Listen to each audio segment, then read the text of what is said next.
Hello, everyone, and welcome to the Tribal Council podcast, where on this podcast, Survivor represents our life, and when it gets canceled, so do we. I'm joined today just by my good friend Connor Boudreau. Howdy, howdy. Jessica is not joining us for this podcast. We are recording it a little bit late because of Halloween, but I will hopefully get this out at least before the next episode starts. And yeah, so we have the last episode of the pre-merge. And we're just going to get right into it in order of my rankings, which means obviously we will be starting off with the most recent boot from the season, Shannon Fairweather. And honestly, I definitely saw this one coming. As soon as I saw the tribe divisions for the new tribe swap, pretty much, I predicted that Shannon was going to be the next person to go. And I mean, Yeah, we would even you look brought at it it? up on the podcast. So Yeah, that's something that it wasn't a surprise to us at all. no. I thought she was an interesting character, though. I thought her sort of schmoozing was kind of interesting to see the the the way that she was able to like really connect with people, but also kind of sketch them out at the same time. Particularly sketching out Sage and Steven. Um, but I really think like on another season, Shannon could have had everyone just sort of wrapped around her finger, really, and she could have ran the game, but unfortunately, there are people on this cast who were able to see through her facade, if you want to call it that, and it led to an early exit. But a lot of people didn't love Shannon. I'm not the biggest fan myself, but I did think she was an interesting character on the show. Yeah, and to that point, I definitely think in past seasons had she played, like maybe 5, 6 years ago, again, that strategy is pretty typical of what we saw a lot of really good players play at the time. So not sort of the winners, but like a solid player has similar strategies typically. So it's like it was just trying to find the right balance, and she failed to, unfortunately for her. But not a terrible run. Yeah. I found it pretty funny that Sage, instead of giving her a hug, was just like, "Yeah, no, I'm gonna give you a handshake." I thought that was fun. Not Yeah, it was kind of funny. it's not really a moment that we see too often of someone refusing a hug, but whenever it happens, it's always entertaining to me. Um, yeah, and then last in my rankings of the people who are actually left, I have Sophie Segretti. Sophie has 7 total confessionals across 6 episodes, meaning that she does have fewer than 1.5 confessionals per episode. Um, she's not the only person on the season so far to carry that distinction. So, not a whole lot to say about Sophie. I mean, we did get slightly more content from her than usual this episode. We did see her try to form an alliance with Alex. She wants to replace the old Sophie. Um, we hear that she doesn't really trust Christina, I believe. Um, but honestly, that's probably the most content we've gotten from her all season. So, what do you think about Sophie so far, Connor? I think honestly, there's just not much redeeming going on for Sophie S. I just like it's just so far and few between when we actually get something of entertainment or use to like show off who she is and like really give us the impression she's going to do well. So, oh man, there's just it's hard to redeem how little content she's been given. Yeah, it's hard to really say much else about her because she just hasn't gotten anything.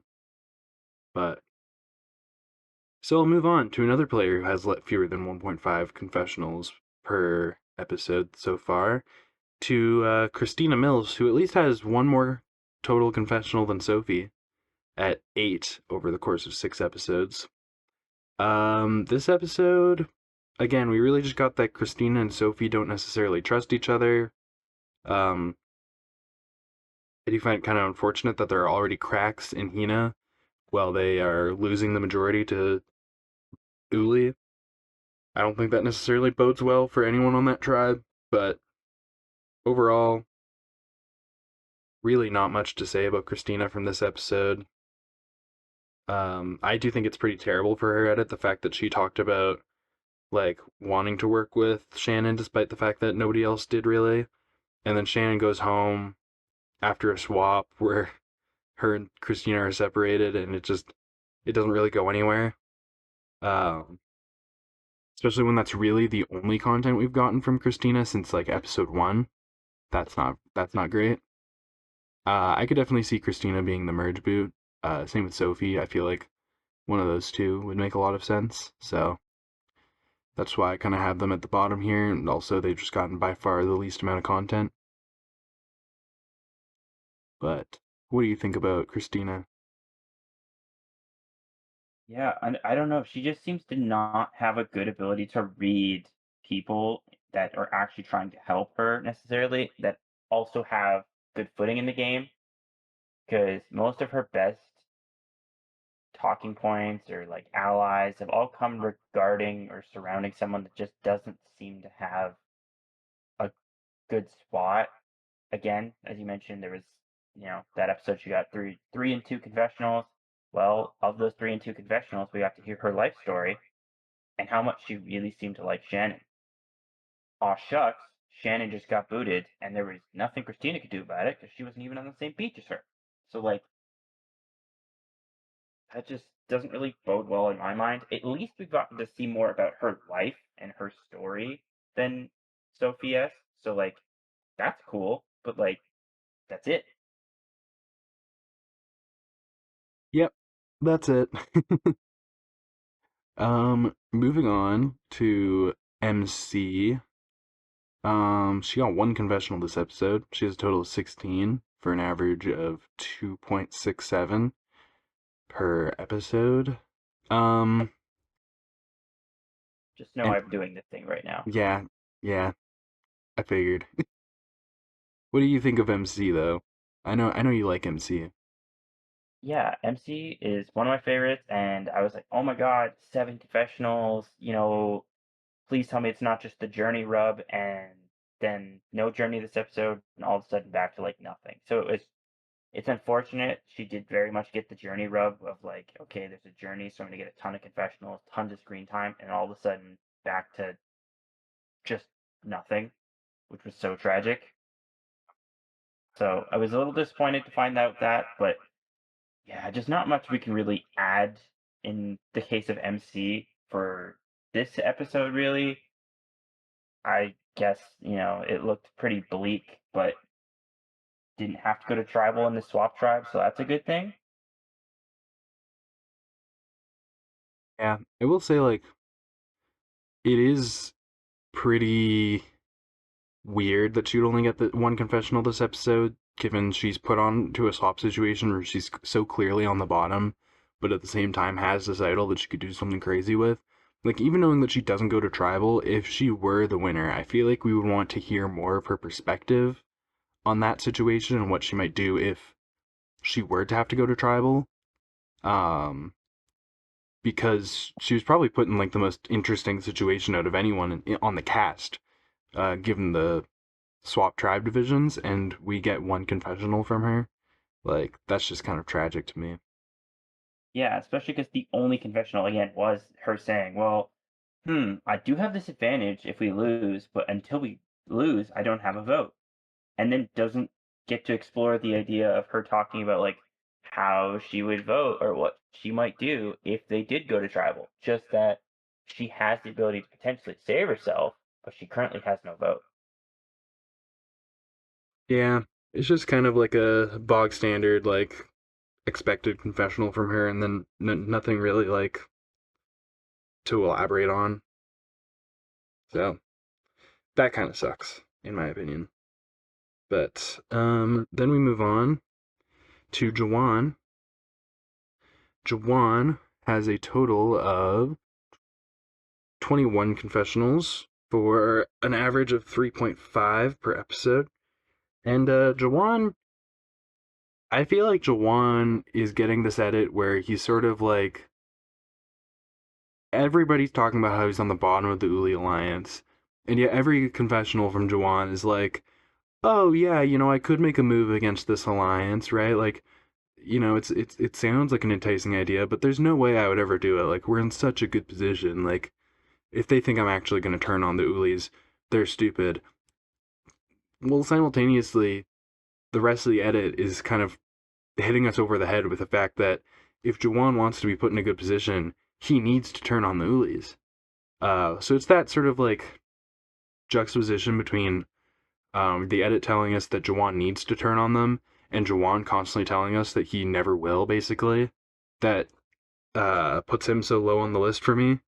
And also just all the negative content, particularly surrounding Savannah, is not a good look. The fact that he also got targeted by Shannon this episode is not a good look. I mean, he does end up voting out Shannon, which I guess is something.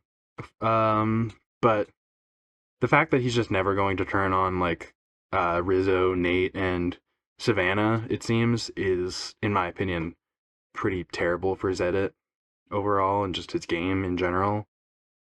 And that's why I have him ranked so low.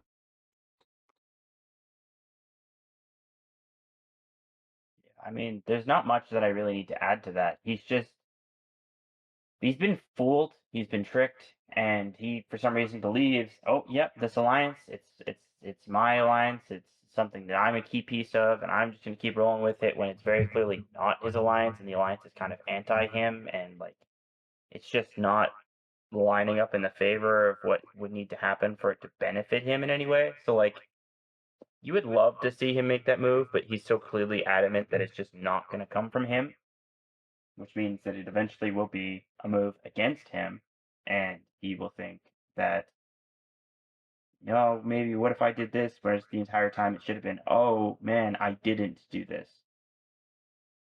So that brings us to Sage Aarons Nichols. Sage has 20 confessionals for a average of 3.33 per episode. Sage just made a pretty big move, turning things against Shannon, her sort of rival all season so far. It does kind of make me wonder, like, what's next for Sage? Like, how much further can she really go, given her main story, or like only real story of the season so far, has sort of been brought to an end? Like, I don't know, Connor, like, what have we really gotten from Sage this season so far, aside from her rivalry with Shannon? Um, Nothing of substance towards the game in a sense of like her winning or being a prominent player. More just like a lot of goofy stuff that is really showing of her character and her person. The one thing I can add that is kind of a positive for her is the potential outlook with Steven going forward. Yeah. But that also means it would be members of the old Hina, which I mean, we've gone over a lot of their names already on this list, and it's not a very promising outlook for that entire list of people. So, Yeah. Yeah, no, I agree. I don't necessarily think that Sage's odds are all that great. I do think the fact that she does have an ally in Steven now, like, could say something for her longevity.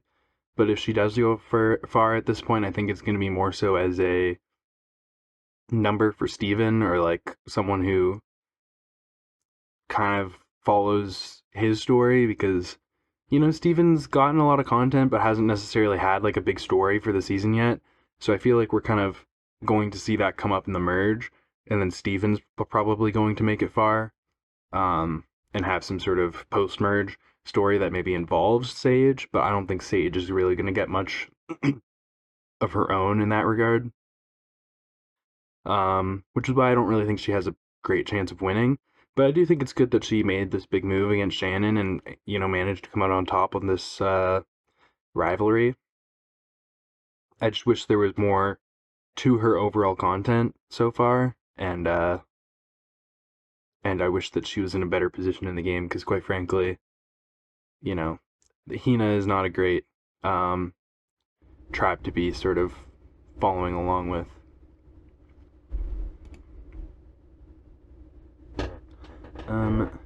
Hina's just not really getting it done. That being said, we move on to Alex Moore. Alex has a total of 36 confessionals, which averages out to 6 per episode. Alex has gotten fewer and fewer confessionals every single episode, starting off at 11, then going to 10, then 6, then 4, then 3, then 2. If the trend continues, we should see him get 1 confessional next episode, in which case I'll have to lower him on my list even a little bit more. But I don't think getting fewer and fewer confessionals as the season goes is a great look, really. I think, he had a good start with the Kelly tribe, being such a disaster. It gave him all this content, and with him being one of the only 2 players to survive that tribe, it was obvious that he was going to get a decent amount of content.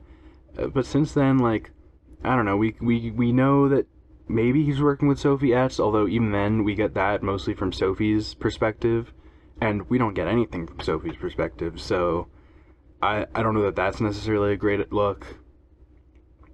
We know that he's, I guess vaguely, kind of good with the original Hinas, maybe as a whole. I don't, it's just, it's a lot of, I don't know, it's kind of hard to say, but, that being It leaves a lot to be almost, desired, in a sense that, in history, every single person that's been part of a 2-person tribe has come back. Mm-hmm. And this isn't promising for that trend to continue, given that the few times this happened in the new era, it's just been some, one more entertaining player that's kind of the underdog, and then just player B. And right now it looks like Alex might be player B. I mean, right? I mean, the only other time that it's happened has been Shan and Ricard, and I wouldn't necessarily say either of them were put on the back burner. It was kind of mostly focusing on Shan until she got voted off, and then mostly focusing on Ricard, obviously. But they both got pretty major edits post merge. Yeah, it felt like for a little bit Ricard was getting put a little bit on the back burner to focus on Shan. Mm-hmm. That being said, maybe that's what's happening here. Maybe we're focusing on Sophie because she gets voted off a little bit first, or a little bit sooner, and then Alex gets to go on a run later on, and that's why his numbers are kind of slowing down for now, but I don't know that that's necessarily something that you can anticipate. Yeah. Fair enough. I mean, we'll see what Alex's post-merge looks like. Maybe, his pre-merge story was mostly on the original Kelly beach, and then post-merge he's going to have, something else to do. But I'm not necessarily holding my breath. All in all, though, I think he could be a big player, but I don't really see him winning after his post-swap edit so far. Yeah, I would be inclined to agree with that. It hasn't been very, aside from just being funny, hasn't been very helpful to just see his numbers slowly just get worse and worse and worse and worse every single episode. Yeah. Moving on to Steven Ram. Steven has 17 confessionals for a total of, or an average of, 2.83 per episode, quite frankly. Not a lot. He gets his confessionals in large bursts in the first and most recent episodes. And I do think Steven is going to be like a big post-merge character and a big post-merge player. I don't really see him winning, mostly just because he comes from that original Hina tribe. But he's got an ally in Sage. He's got a close ally in MC. I think all of the original Hinas feel good about him. So I definitely think that's something. I think Jawan seems to feel pretty good about him. So if Jawan ever does make a move, it'll probably involve Steven. So I feel like Steven's sort of the centerpiece of like a lot of things and just a lot of potential post-merge stories. I think if anyone's going to come out on top and as sort of the underdog and beat this Uli alliance, it's going to be Steven. But at the end of the day, I don't really see him as a true contender. I only really have 3 or 4 true contenders at this point. So Steven, not feeling great about his chances, but I do have him in the top half of my list despite that. And I do like him a lot. I hope we get to see more of him in the future. And for a lot of the same reasons, that's kind of exactly what ends up being the case with my list and my rankings. My opinions on him is Steven is a very entertaining person. He has a lot of things going for him. Again, just seems to be everyone's second favorite or favorite person. But unfortunately, is that going to culminate into anything? And we really need to see it happen right away, like with this merge episode. Because if it doesn't, and we don't see one of the big power players go home here, it's just going to get harder and harder to really count Steven as a contender, or even so much as consider him. Because to me, he's like just on the cusp of off that group of like true contenders. And I want to see him push into it and break in and become like a real power player in the season. But it just doesn't look quite like he can be with how everything has gone so far, especially in terms of the edit just really not giving early access to any real Hina like chances. I just don't see it. Yeah, I think I feel fairly certain that Steven's edit is leading up to something big. I just don't necessarily think that's going to be a win. But we shall see. At number 4, I have the man, the myth, the legend, R.I.Z., G.O.D., Rizgod Baby. And Rizzo has 28 confessionals for an average of 4.67. I felt like that was particularly appropriate for the Rizgod. This episode mostly just focused on him going spearfishing, which was funny. Also just like a little bit of like kind of goofy content that like they didn't need to show, or like wasn't important to like the story, but you know, they went out of their way to show it because it's a character moment for Rizzo. I think that's kind of important. Aside from that, he gets swapped onto this like sort of perfect situation. I mean, MC has an idol that they don't know about, which would have been scary for them if they went to tribal, but Rizzo also has an idol, so I guess that's what the rest of his content was really about, was finding out that everyone in the game knows about his idol now.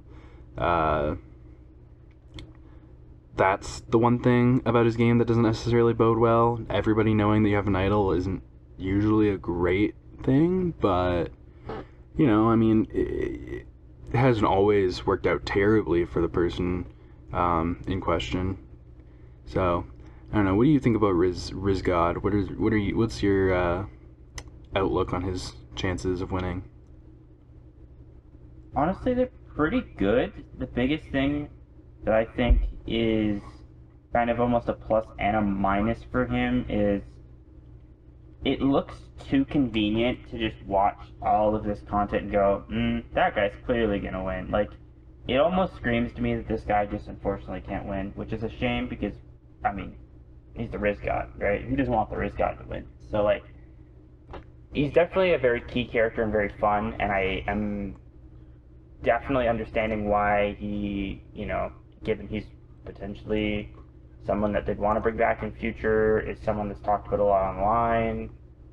It makes a lot of sense. It's perfectly logical to assume these things, that he will be probably a 2 or 3 or 4 time player when it's all said and done if he wants to. So yeah, he's just a very fun character. And I mean, again, this episode wasn't that entertaining of, a Rizzo episode given 4 confessionals. It was very positive content, but it wasn't really giving much else other than him becoming more aware of his spot and his situation in the game and what information certain players have that he didn't realize they had about him. So, good self-awareness moment, but otherwise not a very, big game episode for him. Right. But, I mean, I do think the more, like, character-based content with the spearfishing is good for, like, a winner's edit. And I do think it was entertaining, so... Well, yeah, definitely. I think Rizzo's a pretty good contender to make Final 3. Honestly, like... Come to think of it, I was trying to think, like, who's, like, giving, like, fire-making loser... And the only player who's had any sort of, like... Because a lot of times, especially in the new era, they will foreshadow fire-making with some sort of, like, fire-related content. I remember Carson, in particular, on Season 44, had multiple shots where he was, like, staring at the fire and it was reflecting on his glasses. And everyone online was like, oh, this is foreshadowing. And what do you know? He went home in fire-making. Jawan does have... that scene that's given a lot more attention than it really feels like it should, where he tries to make a fire at the original Uli Beach and gets frustrated about it. So I wonder if that could be foreshadowing that Jawan goes home in fire making. Just something to think about. Yeah, I mean, it's either that or they put it there specifically to showcase why at first he's not liked by Savannah, but it's yeah, hard to tell at this time. It's very early. If we get another scene like that, that would be interesting. Yeah, definitely. Because, like, it definitely does happen from time to time that they do some, like, foreshadowing with who might be going home in fire making. I just wanted to bring that up because we mentioned Rizzo feeling like, potentially some sort of finalist just based on his edit so far. Moving on to the person who has, I believe the most confessionals so far, yeah. We have Savannah Louie with 38 confessionals. That's an average of 6.33 per episode. And, Savannah, obviously she's a big character. She can get a ton of content this episode. Again, she was just put in a good position on her new tribe, and, there wasn't much more to say about it, in my opinion. But, I feel like it was a much-needed cool-down episode for her, actually, given her last 2 episodes being in the double digits. Yeah, overall, I like Savannah a lot. I think she's a fun villain. I think she's one of the first, villains in the new era who, also feels very much like a contender to win. And, we just get to hear her perspective on everything. She's in a very dominant position in the game. I don't think anybody views her as a massive threat. Nobody's really brought up targeting her, except for Sage one time, all the way back in the pre-swap. But all in all, I think her odds are pretty good. I did move her down slightly, mostly just to move another player up. Because this episode didn't really say much about Savannah's odds, in my opinion. But yeah, no, I'm definitely feeling pretty good about Savannah. She's kind of my first, true contender, because Rizzo's content has felt, I don't know, a little bit hollow at times, or a little bit, on and off, whether or not we get to hear from Rizzo all that much, but, Savannah's been a lot more consistent, so, I don't know, what are your thoughts on Savannah? Honestly, this is the one real big difference we have this week. I actually still have Savannah a little bit higher than you do, and yeah, absolutely, I agree the fact that she screams contender. Yeah, this episode's pretty small in content, but you do get to see every single episode Savannah give her opinions on a lot of people, and it's almost always her content focused on game more than anything else. And that's the one thing that I think definitely gives her, in my mind, better chances than a lot of other players, because not always the case with the new era, but a lot of the times when a player gets to share too much of their story early on, it means that they don't get to share it at the end in the last episode or two, or that there's not as much to share. So, like, the fact that we still have a lot about Savannah to learn definitely helps me want to rank her highly and think that she's a prominent character for the rest of the season. Yeah. Yeah, I would definitely be surprised if Savannah didn't make it very far.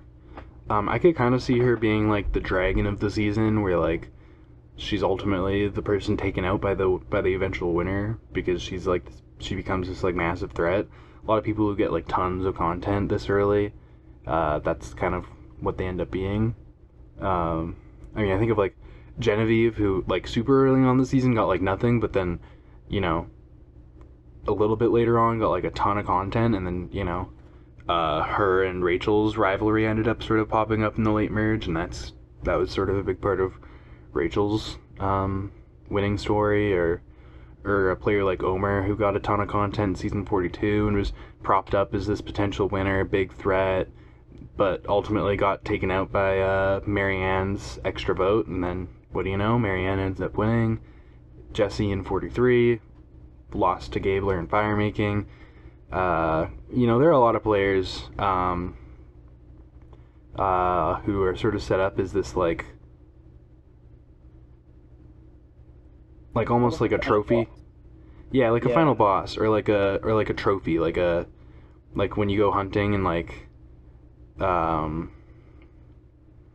you see like a big deer, like the biggest deer in the forest, and it's like a trophy kill, like you mount their head on the wall, sort of deal.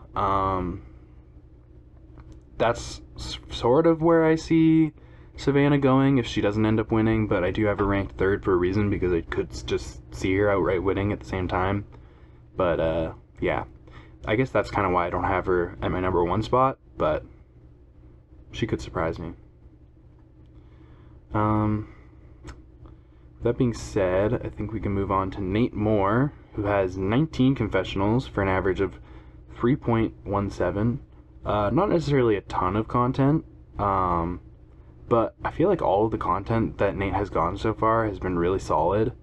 Just been shown as this like very strategic player, very socially dominant player. Everybody loves Nate. Everybody like wants to do what Nate wants them to do. You know what I mean? Like, he has a lot of control and a lot of power, but he isn't overbearing and isn't really like being talked about as this massive threat. And at the same time, you know, he's not overexposed. But he's still getting consistent content for the most part, and he's in a great position on his alliance. There's really nothing I feel like bad to say about Nate, other than the fact that he's in the bottom half for like confessionals. But even that's not necessarily a bad thing, as long as he's not like, you know, Sophie or Christina getting basically purpled so far, or even, you know, even Steven, who like only has a couple fewer confessionals than Nate. I feel like it's still like enough of a difference to say that like Nate's a definite contender and Nate is definitely somebody who could win. But what are your thoughts on Nate? I actually kind of took this episode as the first real negative for Nate. I, for a very similar reason to MC, was like, you got put in this awful position. You know, it might be something he can barely squeak out of, but, you know, now we don't really get a ton of content about it. And it's like, man, it would have been really cool if Nate was the guy that's going to go out there and win, for him to be like, okay, you know, this isn't really a good situation, but, you know, I'm going to have to figure it out, and here's what I'm thinking, blah, blah, blah. And then it's just said, we just get, this is a terrible position. I'm going to give my couple generic confessionals about why this is bad and what I might do about it. Cuts to new tribe, and it's like, I wanted to see more, because like MC got the exact same edit in my mind this episode, basically that what Nate got, and it's like, well, Nate's been a big character. I feel like I wanted to see more. I feel like they didn't really give me what I wanted to see with this episode for Nate. So like this was the first negative for me in his entire game, because otherwise he seems to be one of the big dogs on campus. And I don't know, for the exact same reason we thought Savannah might be, the final boss, I feel like Nate might be the first boss, right? Not the tutorial boss, but like he might be like one of the first big stepping stones to someone winning the game. Because like I can't see him winning is kind of almost falling into the picture for me. I mean, I'll push back against that a little bit because, like, really, for MC, in MC's case, that swap tribe gets a decent amount of content across the board, and she gets the least amount out of anyone. Like, I mean, we literally have 1, 2, 3, 4, and she only gets one confessional. Everyone else talking about, like, her position, but she doesn't get to talk about it herself, really, aside from one confessional vaguely describing it. She doesn't even really talk about what she's going to do. Whereas, at least with Nate, first of all, like, that swap tribe, the confessionals are pretty evenly spread out to begin with, because we have Sophie and Alex sort of forming that connection. We have Sophie and Christina sort of potentially butting heads. But we also see Alex sort of talking about that, the fact that Christina and Sophie, there might be a crack there that he can exploit. And I feel like that's all we really needed to hear from him, considering he doesn't end up going to Tribal. We get something of, like, a potential plan, a potential way to move forward. Where, like, MC, I mean, she has this idol. I don't even think she really talks about playing it. She just talks about how she doesn't get her vote back. She's screwed. And it's like, well, yeah, but if you do get your vote back and you do have the idol, like, obviously you're probably going to play it. What are you, like, do you have any sort of idea what you're going to do with that? Whereas for Nate, he has this very clear way forward of this crack between Sophie and Christina. I think we see him kind of get along with Alex a little bit, and we know that Alex and Sophie are potentially working together, so it feels like Christina probably would have been the target there. And I feel like we learn enough to sort of surmise that, to where I don't actually necessarily think, like, Nate only getting 2 confessionals is that bad, because those 2 confessionals were a lot more substantial than anything that we got from MC this episode. I definitely do agree that, MC's was worse, but I wanted more from Nate. I wanted to see more from his perspective, because as you mentioned, that crack, the guy who brings it up in confessional isn't even Nate, it's Alex. So it's something that Alex notices that I would have loved to have seen come out of Nate's mouth on screen, because, if the two were talking, it's probably something that gets passed around for information. Maybe they could have shown Nate saying it as well, right? Maybe have Alex shown in a different way contributing this information. So, I feel like Nate does get one of those 2 confessionals mentioning the potential crack there in the original Hina tribe. Because I'm trying to think of what else his 2 confessionals were about. I mean, obviously one of them would have been sort of a more generic confessional, just about his position on the new tribe. But, like, I feel like at some point he does mention the crack between Christina and Sophie. I feel like that is brought up in, like, his second confessional. I mean, I could be wrong, but, like, even so, it's definitely something to show that, like, Nate's not necessarily in that big of trouble compared to MC, who, despite objectively having an idol and probably being fine, is fully portrayed as being completely fucked if they go to Tribal. That's, like, a very negative way to frame it, whereas with Nate, whether he mentions it or not, which, like, again, like, I thought that he did, I could be wrong. Either way, he's still he's still being given an out. He's still being given something that shows, like, it looks like he's not in a great position right now, but at the end of the day, if his tribe ends up going to Tribal Council, he's still probably going to be fine. And that's just not something that MC gets at all. So I definitely feel like there's a big difference. And just given Nate's content, like, prior to this episode, I think you know, all of that sort of more than makes up for, you know, any potential downsides that this episode might have. Yeah, I don't know. It's definitely interesting given how everything went. I again still think that there's still something for Nate. He definitely does go far, and it would be he honestly might be one of my favorite options for a winner in terms of someone I would like to see win the game. Mm-hmm. So I hope that this was kind of just a one-off of like, okay, we didn't really get what you'd want to see here, where he gets a bunch of time talking about it, and it kind of just floats past, and we just don't have to worry about it again. Yeah. I mean, yeah. The only player who gets only two players get more confessionals than him who don't go to tribal council, and it's Sophie, who has been like kind of in need of an episode with more confessionals after only getting one last episode, and then Rizzo, who also only got two last episode, and most of that content was related to like spearfishing.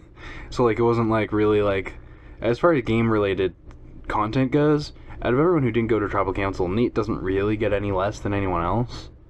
And I get that like he is put in that position where he should get a little bit more, but really two confessionals, not having gone to tribal, and you know having this obvious sort of out that is like brought up in the episode pretty like prominently, definitely is a better look for him. But that brings us to my current pick to win the season, someone who I just mentioned, Sophie Bellerti. Sophie has 33 confessionals for an average of 5.5 per episode. Why don't you take the floor with Sophie? Yeah, the biggest thing for Sophie that I think really screams out that she could be the winner here is she does spend an awful lot of time where people mention how she seems very fun, and all the confessionals talk about her very positive things, good, and then when she talks about it, it's not too game focused always, but there almost always is an aspect of like how what happens benefits her game, and things seem to be rolling her way a lot. And then she talks about how she uses that to her advantage, right? She was like, oh, you know, I feel like I might be a lost puppy, and all of a sudden she gets taken in by this group who happens to be in power, and then all of a sudden is immediately thrust in a position where they tell her everything, right? She gets treated like she's been there the whole time. So like her social game is great.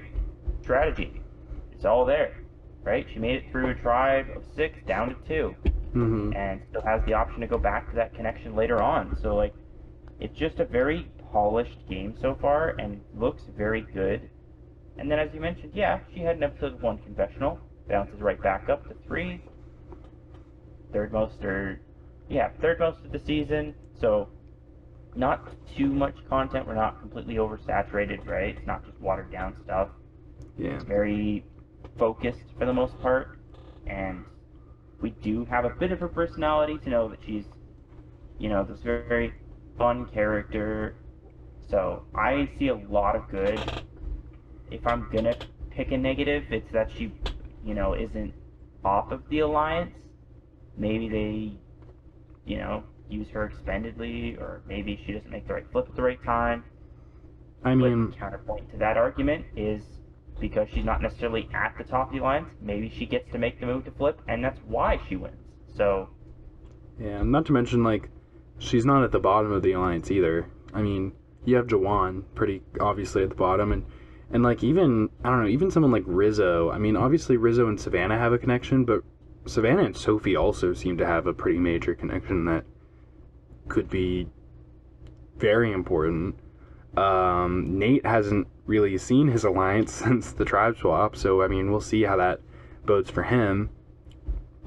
I mean, yeah, and just shown with Sophie, right? They had a moment in the shelter during the episode, right, where Nate is talking about that vote and how all of a sudden, oh, I heard Matt's throwing out my name. Guess who's right next to him in the shelter? Sophie. So they clearly have something too. Yeah, right, exactly. And then Also, like, Sophie and Alex clearly have something. Like, Sophie has connections outside of the Uli alliance, even in the overall Uli hierarchy. I certainly think she's above Sage as well as Jawan.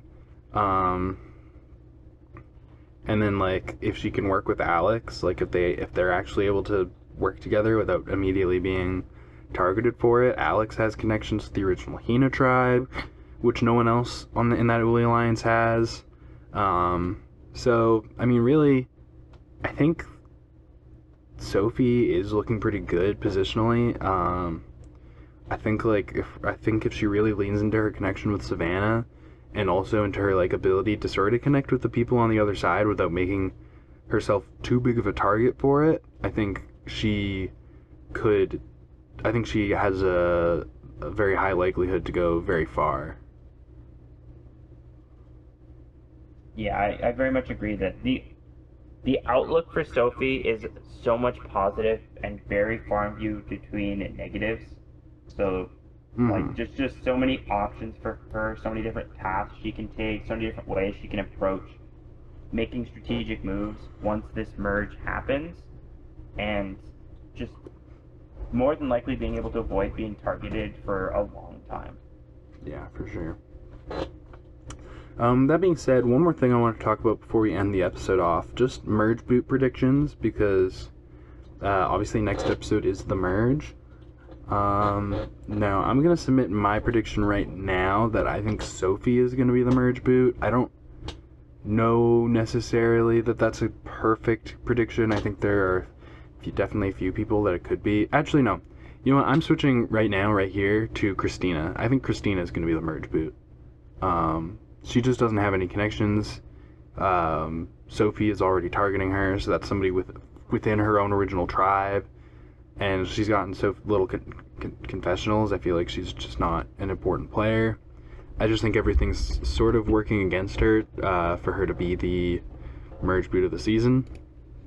So, while I was a few seconds ago thinking that it might be Sophie, I'm actually just right now going to switch my prediction to Christina. Any prediction Honestly, from you, Connor? I'm not going to say that I'm too far off in that thinking. I also think it probably could be Christina or Sophie. I would lean as well for Christina being the first boot. I think that Sophie has at least a couple more options for things laid out. Yeah, she at least has something with Alex, I guess. Yeah. And MC, too, actually. There's a little bit of a connection there. Yeah, whereas Christina, Sophie was one of her bigger connections for the first part of the game, and now that's kind of evaporated. Yeah. And, like, wasn't given the same, like, close moments with Steven. So I would lean Christina. If I'm going to make a crazier prediction, just to throw it out there for fun, Alex. I mean, the numbers just keep dropping. It would make sense if he just falls off a cliff, edit-wise, and then just goes home pretty early. But a more safe bet and a more realistic bet, I would also probably go with Christina here. Yeah. Yeah, I mean, Alex, I don't necessarily see. I think Alex is just a little bit too much of a character. I also just don't see it from, like, a game logic standpoint, like why people would feel the need to vote out Alex right now. Really, I think it has to be a Hina from my perspective, because the Ulis only have the numbers by one, and they don't even necessarily have Sage per se, so they're gonna have to sort of work. They're still gonna have to sort of work some sort of crack in the Hina tribe, and that the biggest crack is Christina and Sophie. So for that reason, like, that's kind of my main reasoning for Christina.